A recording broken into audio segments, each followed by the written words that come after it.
The sage and his beloved mountain, inseparable, the mightiness of the hill perfectly matched by the spiritual might of the sage. What was the relationship between both? Revered as the mountain of fire and representing the element of Agni, Arunachala symbolizes the highest knowledge, the very core of the Upanishads.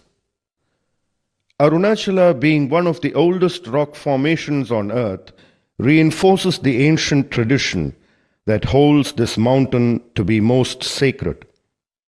According to the Puranas, since the very beginning of creation, those who seek the highest truth have been drawn inexorably by the deep mystical quality of the mountain and its timeless spiritual resplendence. Arunachala Mahatmyam states that this mountain is Lord Shiva himself, and that just to think of Arunachala sets one on the path to liberation. It also clearly states that only those whom Shiva calls can come here, and this was verified by Sri Ramada Mahirashi himself. Tiruchuri is a small village about 30 miles south of the famous pilgrim center of Madurai in South India. On the 30th of December 1879, in a small house opposite the Bhuminatheshwara temple which dominates the village, Venkataraman, who was later to become Bhagavan Sri Ramada Maharishi, was born. This was the night of Ardra Darshan, a day sacred to Lord Shiva.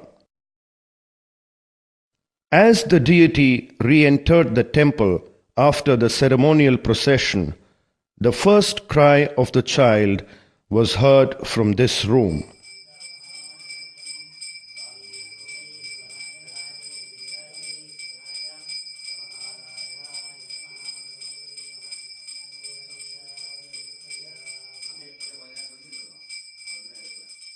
Bhagavan's father, Sundaramayar, an uncertified pleader, was much revered by the people of the village and surrounding areas. He was a man of integrity, and even robbers respected him and left him untouched. Sundaramayar and his wife Alagammal were both deeply religious. They were noted for their generosity, and they kept an open house where both pilgrims visiting the temple and the poor were invited to take food. Venkataraman, the second of 4 children, grew up as an average boy.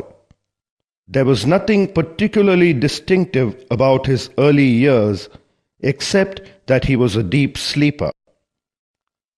For his elementary education, he attended schools in Tiruchuri and for a short time in Dindigul.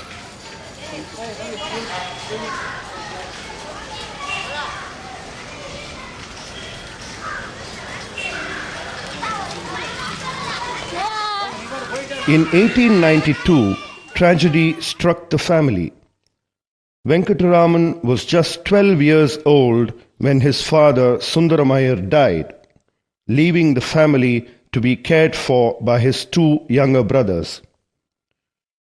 Alagamma and 2 of the children went to stay with Nellayappa Iyer, who lived in Mana Madurai, whilst Venkataraman and his elder brother Nagasamy went to live with Subba Iyer in Madurai.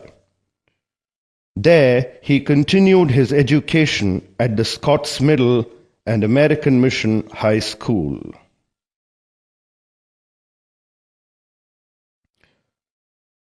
It was apparently by accident that Venkataraman heard about Arunachala when he was 16 years of age.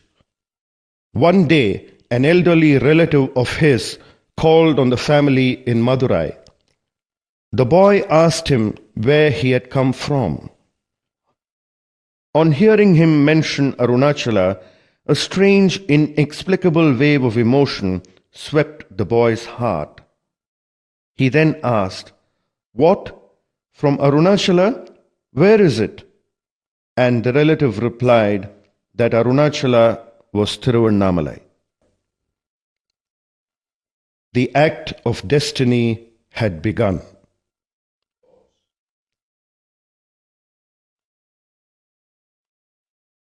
Sometime in July 1896, when Venkataraman was sitting on the first floor of his uncle's house, a sudden and unmistakable fear of death took hold of him. He felt he was going to die. But instead of panicking, Venkataraman calmly set out to solve the mystery of death itself. He proceeded to find out what it was that died. In a flash, it dawned on him that death was for the body alone. The true being has no death. For the young lad, such realization was not the result of logical thinking. There was no time involved in the process. The supreme reality, Satchidananda, that is ever present, was revealed. From that day onwards, Venkataraman lost all interest in outward life. A studied indifference characterized his behavior. Previously, he would go routinely to the Meenakshi temple and stand before the deities. But now he began spending more time there. He would stand silently before the images of Nataraja, Meenakshi, and the 63 Tamil saints. And as he stood there, tears would flow copiously from his eyes.